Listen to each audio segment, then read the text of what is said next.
नमस्कार दर्शक बंधु, तू राजा मु राणी सीरियल देखिए। जबरदस्त सीन अच्छी। रानी पुणी थरे राज को छाड़ी चलीजे।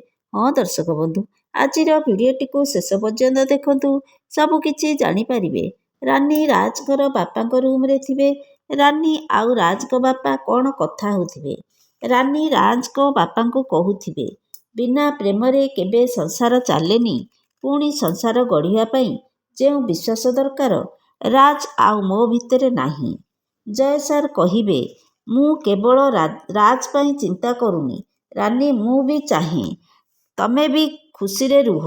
रानी कहिबे, आपण जहा कहिबे मु सबु किछि करिबी, किंतु ए सबु शेष हेबा परे मु माँ को पाखकु फेरी जीवी। यह शुणी जय सार आश्चर्य होइजिबे। जय सार कहिबे, एमिति कौन कहूच रानी। रानी कहिबे, हाँ बापा, मते घर को फेरिबाकू पड़िबो। मोर ए निष्पत्ति केवल बदलिबो नहीं।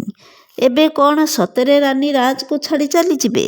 कमेंट माध्यम रे जणाई दियंतु। आज 7टारे देखंतु मु राजा तू राणी।